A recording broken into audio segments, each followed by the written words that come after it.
Or men, before time itself, there was only one thing. Chaos. Not chaos as we know it, a whirlwind of madness, but chaos, the yawning emptiness. A vast nothingness. No light. No dark. No sky, no sea. Just infinite stillness, and potential. And from that nothing, came birth. First, Gaia, the earth. Solid. Strong. The great mother of all life. Then Tartarus, the deep abyss beneath the earth, darker than darkness itself. Next came Erebus, the shadow that fills all hidden places. And Nyx, the night, cloaked in mystery. Together, they birthed even more, Ether, the light of the heavens. Hemera, the day. Moros, doom. Thanatos, death. Hypnos, sleep. Even Nemesis, the goddess of vengeance. But Gaia, alone, longed for a companion. From within herself, she bore Uranus, the sky, her equal and opposite. He rose above her, wrapping the earth in a dome of stars. Together, Gaia and Uranus became the first divine union. And from this sacred bond came the first generation of powerful beings, the Titans. 12 mighty children, Oceanus, Hyperion, Thea, Rhea, Cronus, and others. Each powerful. Each eternal. Each destined to shape the world. But Uranus grew fearful. Of his children. Of their power. He imprisoned the monstrous ones, Cyclopes and Cenomanes, deep within Gaia's womb. And Gaia cried out. She forged a blade of flint. And from her children, only one had the courage to strike. Cronus. The youngest. The boldest. The destined king. With one swift blow, Cronus struck down his father. Uranus fell, his blood spilling across the cosmos, birthing even more beings, Furies, giants, and Aphrodite, born from the sea foam. The age of the Titans had begun. Cronus took the throne, vowing to rule forever. But destiny, as always, had other plans. And so begins our tale, of power, prophecy, betrayal, and the rise of the gods. The blood of the sky god had fallen, and the world was forever changed. From chaos came form, and from Uranus' fall, came dominion. A new age had dawned, the age of the Titans. Cronus, the youngest of Gaia's children, now stood supreme. His sickle, stained with the blood of his father, had cut through not only Uranus' rule, but the silence of fate. The Titans, his siblings, rose beside him, each ruling a domain of the newly ordered world. Oceanus, the endless river that encircled the earth. Hyperion, lord of light and father of the sun, moon, and dawn. Zeus, keeper of knowledge. Iapetus, ancestor of mankind. Thea, mother of celestial brilliance. Mnemosyne, memory itself. Themis, law and divine order. Rhea, sister and queen. For a time, there was peace. The earth prospered.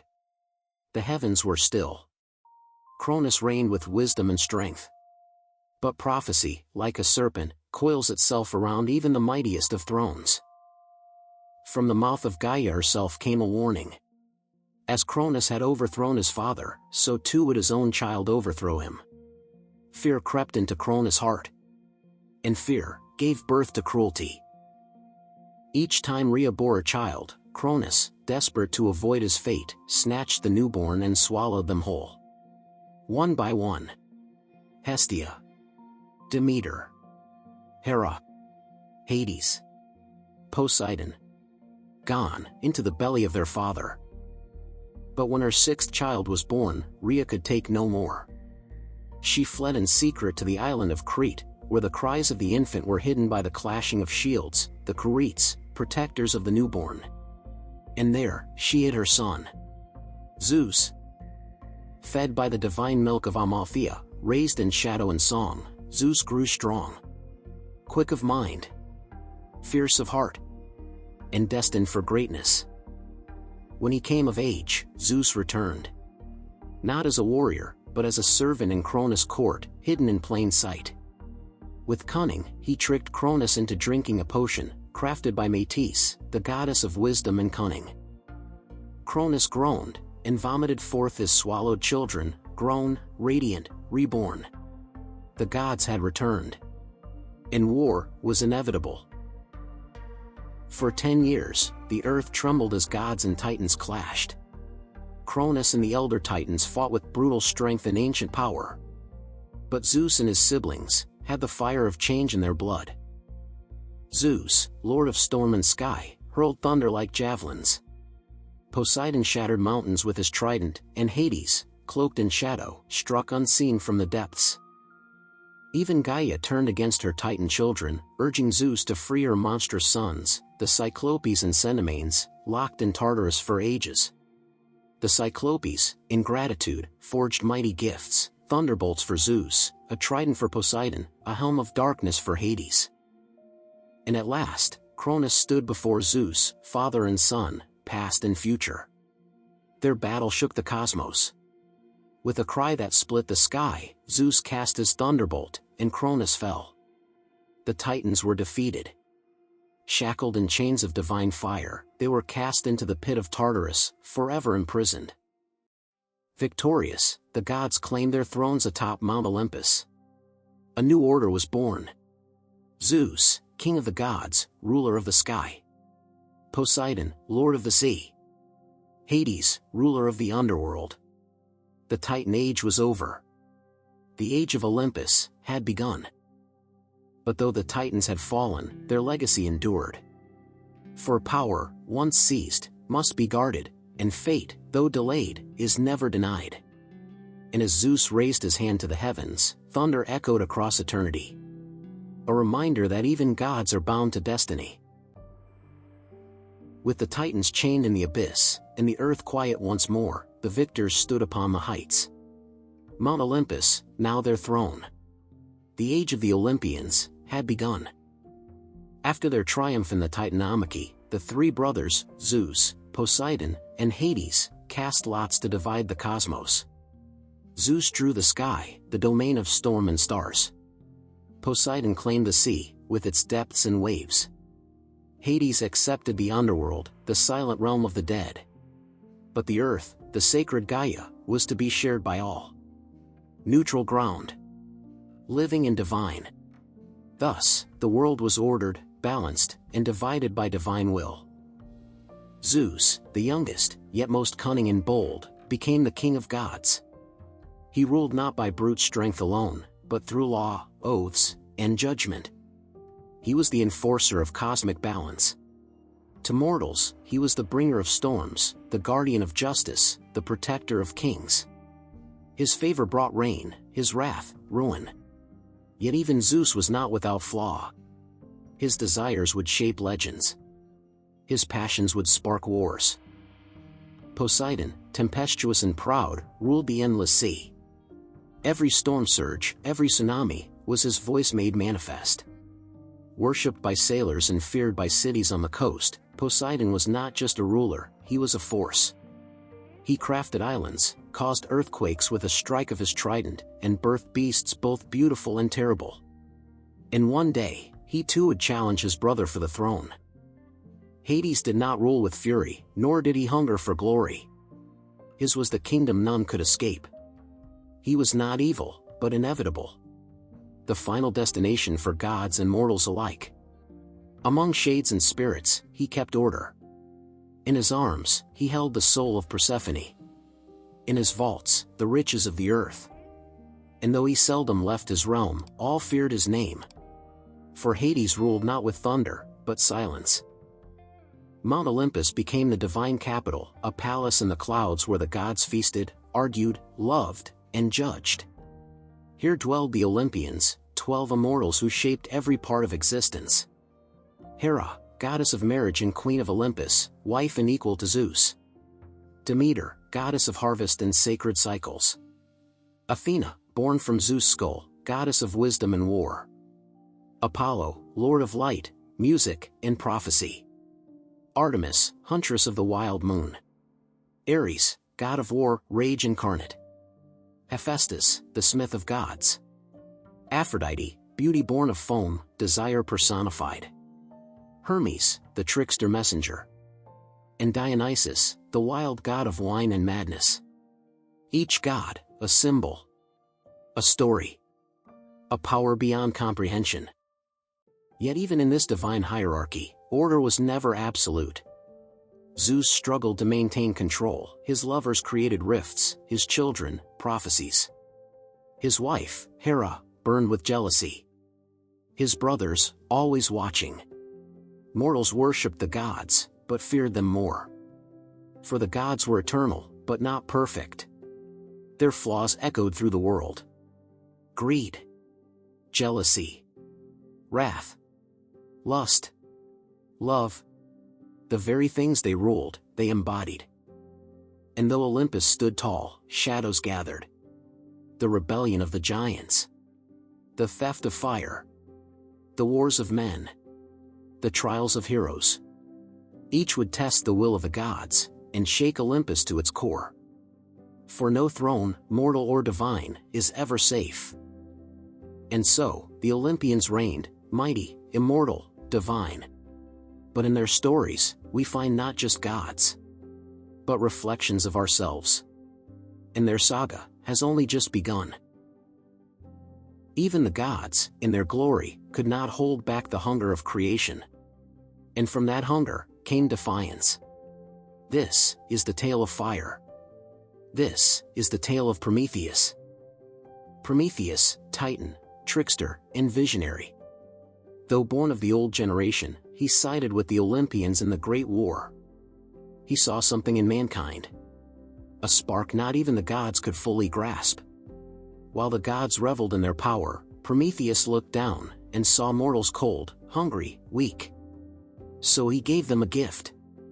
A forbidden flame. Stolen from Olympus. He crept into the divine forge of Hephaestus and stole the fire of the gods, lightning in the hands of mortals.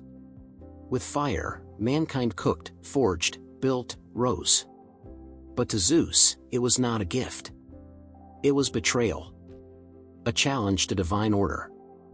And challenges must be punished. As punishment, Zeus chained Prometheus to a crag on the edge of the world. Each day, an eagle, the symbol of Zeus, would descend to devour his liver. Each night, it would regrow. An eternal torment, for the crime of compassion. But even bound, Prometheus defied. For he knew a secret. A prophecy. One that could bring Zeus to ruin. Zeus, cunning and wrathful, devised a new punishment, not for Prometheus alone, but for all of mankind.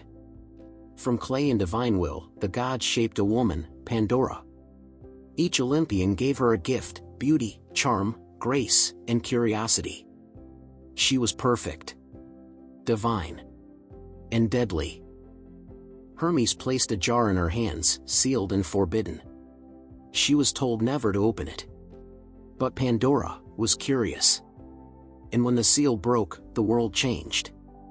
Out poured every sorrow, plague, war, famine, madness, grief, lies, death. The golden age of men was over. Now, they would suffer. Just as the gods intended. Yet as the last wisp of darkness escaped, one spirit remained. Hope. Buried beneath sorrow, but not lost. A final mercy, or a cruel joke.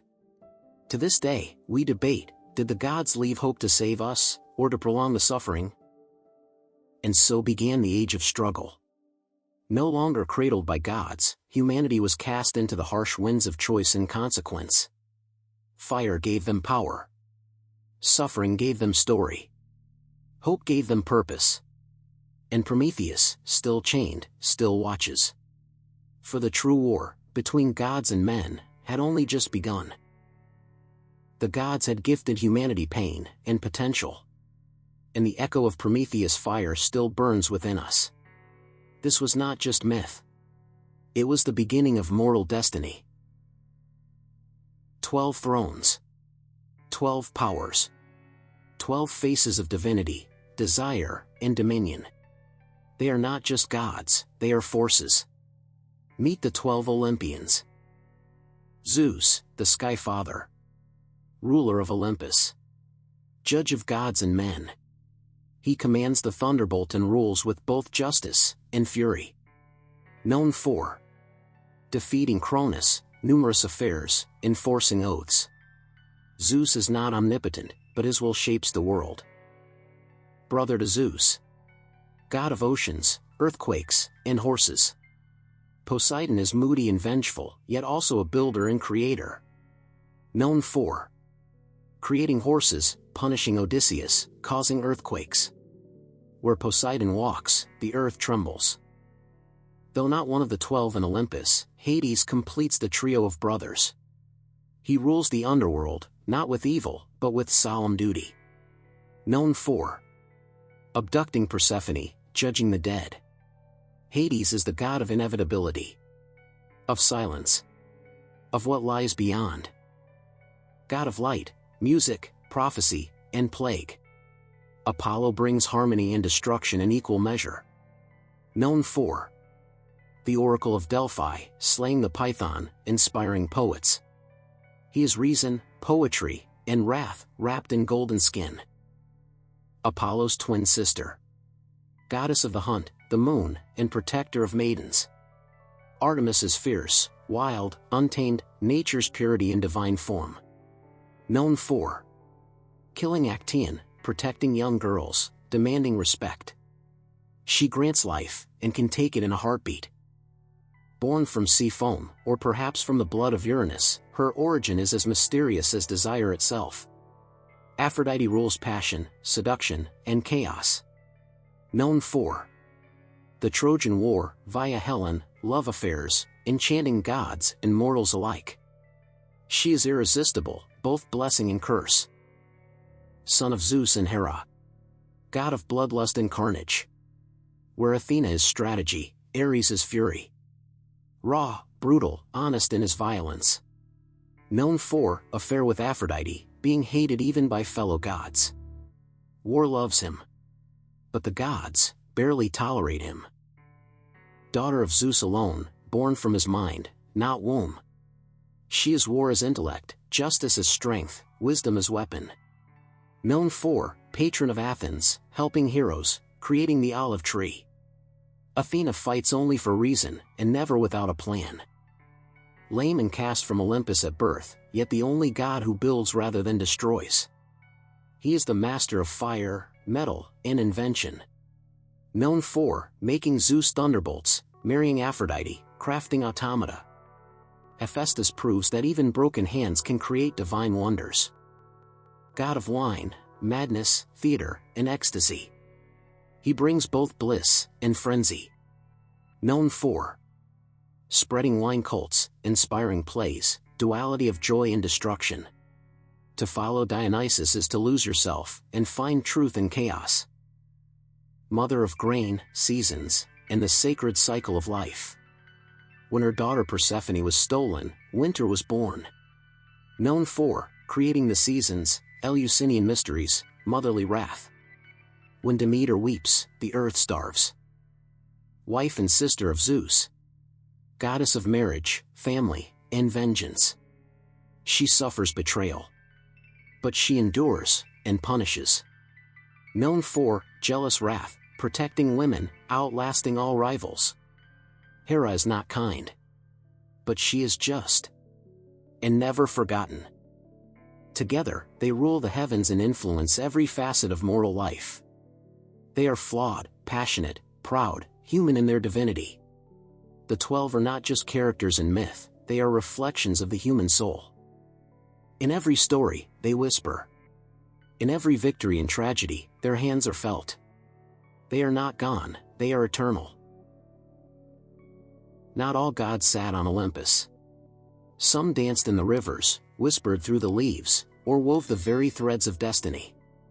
They are the ones between worlds. The quiet forces, the unseen hands. The nymphs, spirits of nature and beauty. They are not Olympians, but they are divine.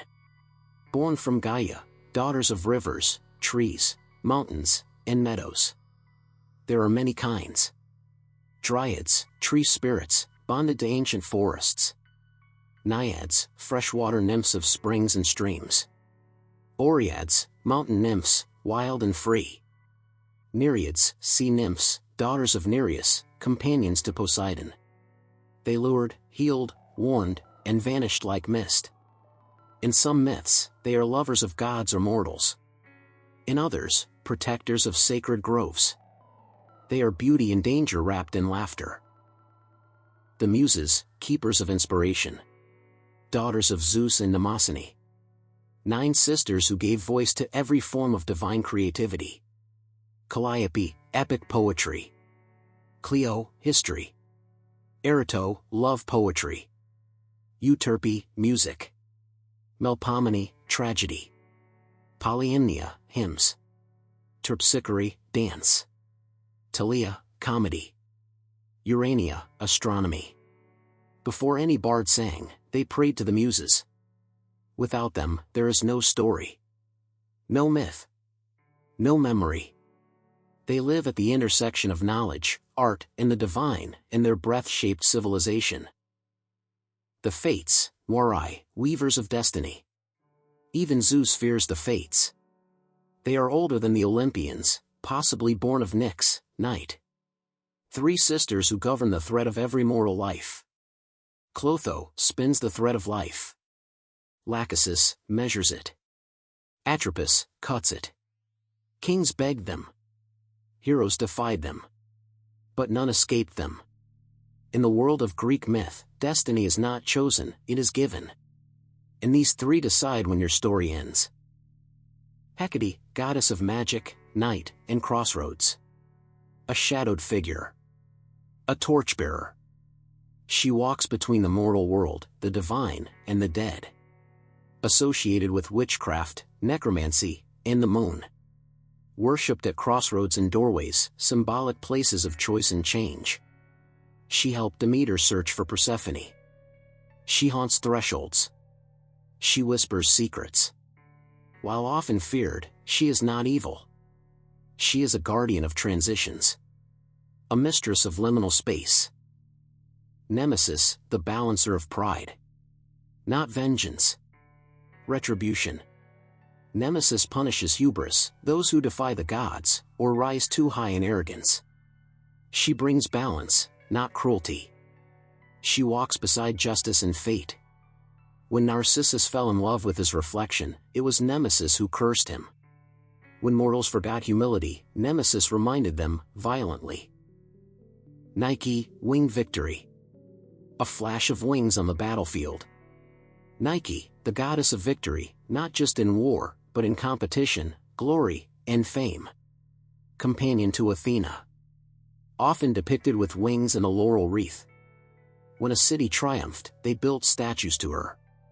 When a runner won the games, they wore her crown. She is the spirit of achievement, without her, there is no triumph. The Graces, Charites, joy, beauty, and festivity. Aglaea, splendor, Euphrosyne, mirth, and Telea, good cheer. Daughters of Zeus and Eurynomy. They bless banquets, celebrations, and the arts. They move with the Muses, dance at the gods' feasts, and bestow charm. Without the Graces, even Olympus would be dull. The Horae, keepers of time and seasons. Not just seasons, but the order of the world itself. Daughters of Themis, they maintain balance, law, nature's rhythm. Eunomia, order. Dike, justice. Irene, peace. They open the gates of Olympus each dawn. They kept time flowing, seasons changing, and societies functioning. They are the uncelebrated glue of the universe. They are not kings, not warriors, not thunder wielders. They are the whispering winds, the gentle push, the unseen hand. Where fate begins, and beauty takes form. They do not roar. They do not conquer. But without them, Olympus would be hollow. When gods dream, mortals are born. When gods meddle, heroes rise.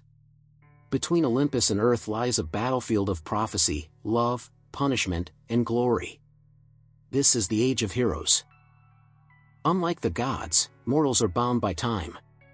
But some, Heracles, Perseus, Odysseus, Achilles, Theseus, carved their names into eternity. The gods are eternal, but it is heroes we remember. Because they bled. Because they chose. Olympian gods rarely watched from afar.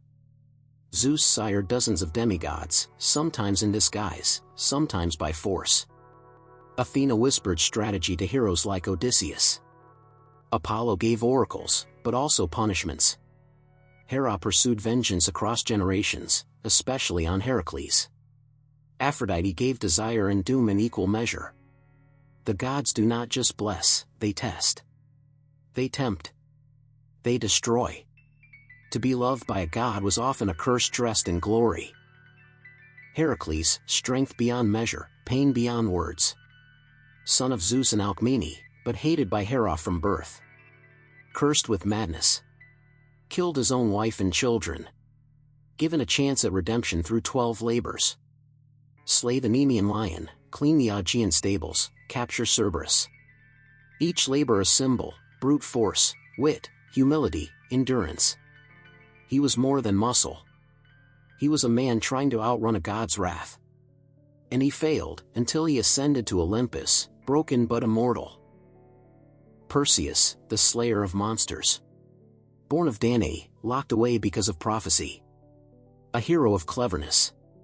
Gifted divine tools, Hermes' winged sandals, Athena's shield, Hades' helm of invisibility. Beheaded Medusa, the Gorgon whose gaze turned flesh to stone. Rescued Andromeda, outwitted gods, fulfilled fate. Where Heracles was brawn, Perseus was divine strategy. Odysseus, the man of many wiles. Favored by Athena. Hated by Poseidon. A king lost at sea for 10 years after the Trojan War.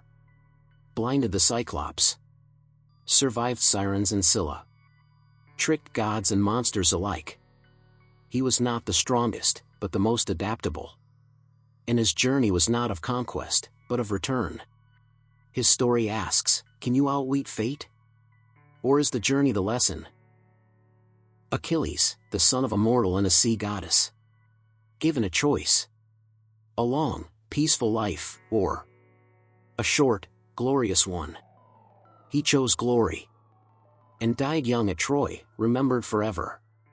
His weakness, his heel, reminds us that even the greatest are vulnerable. That to seek immortality, one must pay with their humanity. Theseus, the founder hero of Athens. Slayed the Minotaur in the labyrinth. United the tribes of Attica under Athens.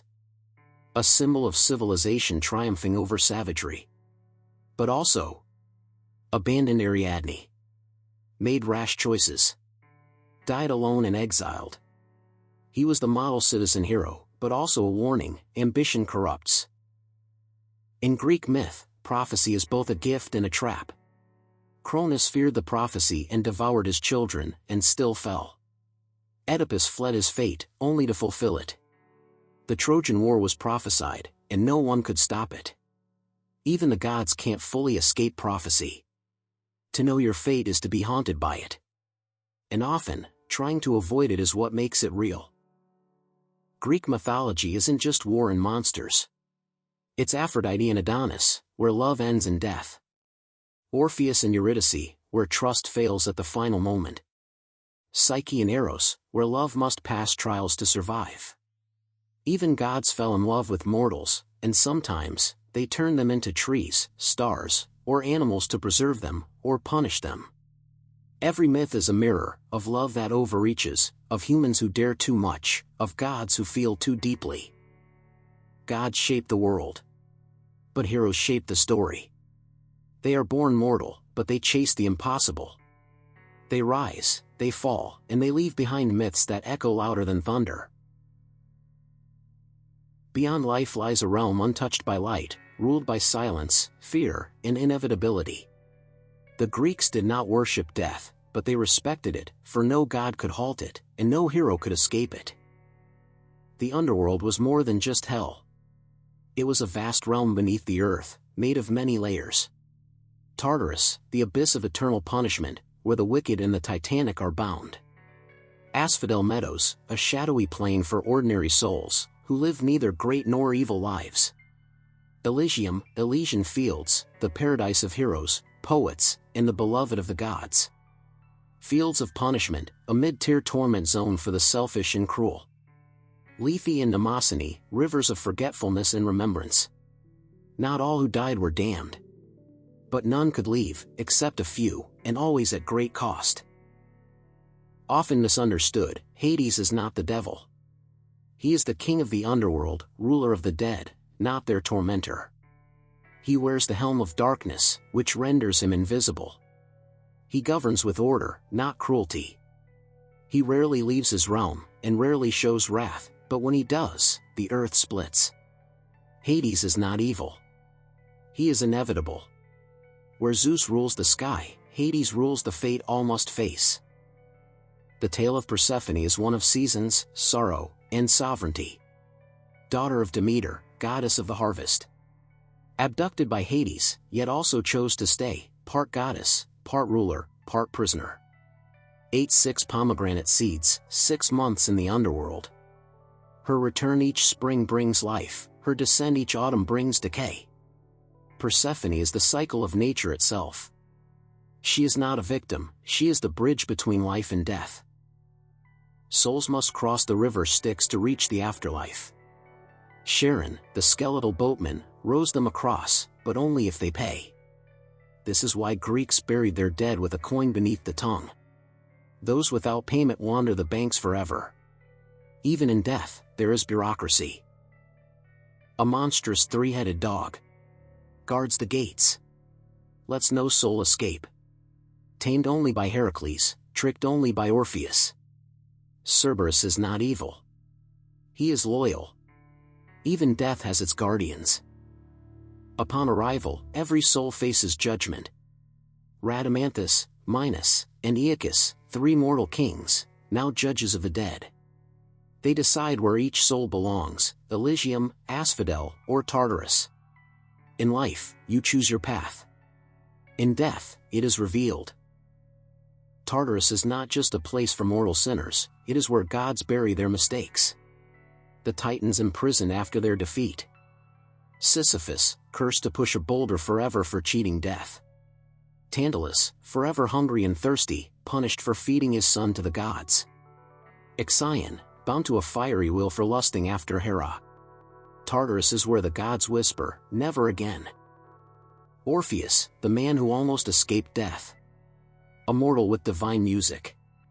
Journeyed to the underworld to retrieve Eurydice, his lost love. Played his lyre, and even Hades wept.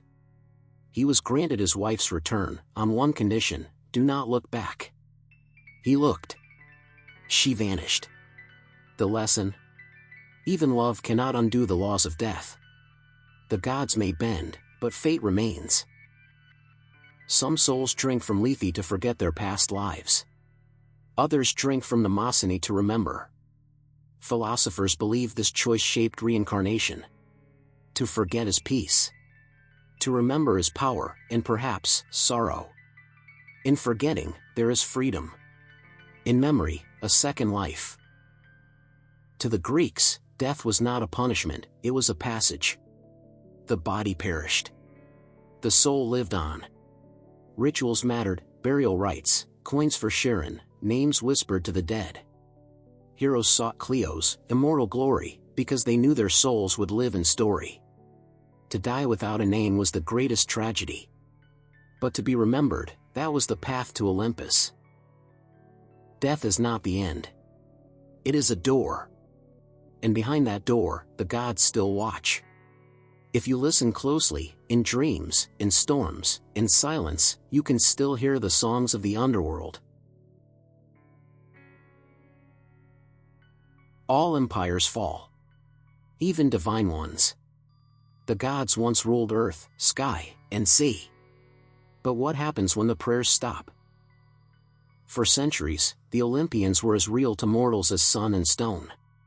Temples stood tall, rituals performed, and oracles whispered divine messages. But the world changed. The rise of philosophy questioned the myths.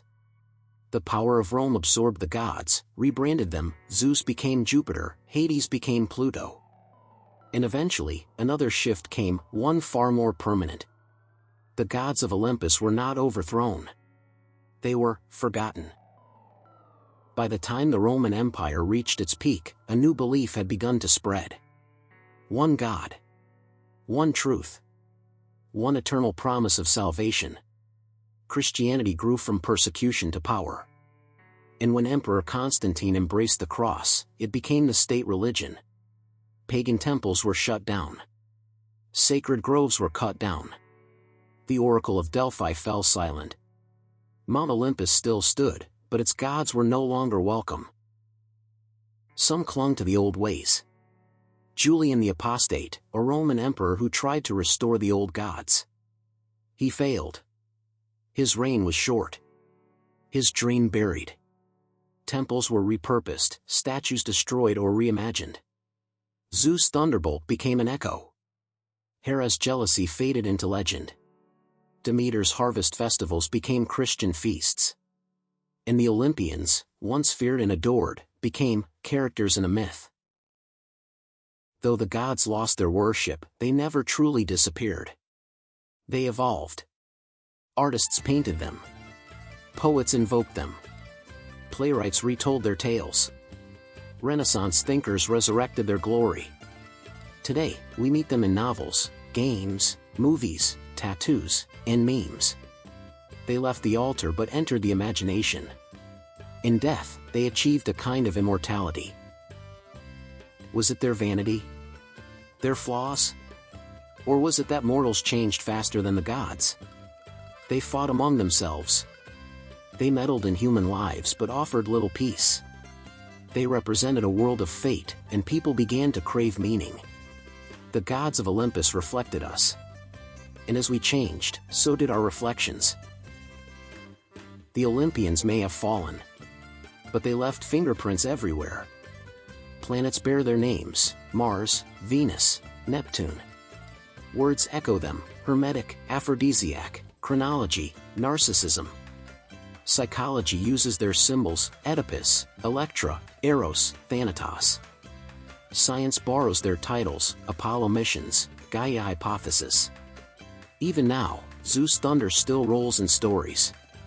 Athena still sharpens the minds of thinkers. Hades still rules every tombstone. They are no longer gods of worship, but gods of story. And stories, unlike empires, do not fall. Once upon a time, the gods lived atop a mountain. And though we cannot climb it, we can still imagine. Their fall was not an end. It was a transformation. From divine rulers, to eternal symbols. And so ends our journey through Olympus, for now. But the gods are never truly gone. They live on in stories, in stars, and maybe, in you. If this mythic voyage stirred something in your soul, if you felt the thunder of Zeus, the wisdom of Athena, or the fire of Prometheus, then honor them the modern way. Like this video to keep the legends alive. Share it with fellow mortals and seekers of old truths. Subscribe and join our pantheon of viewers, so you never miss the next tale from the ancient world.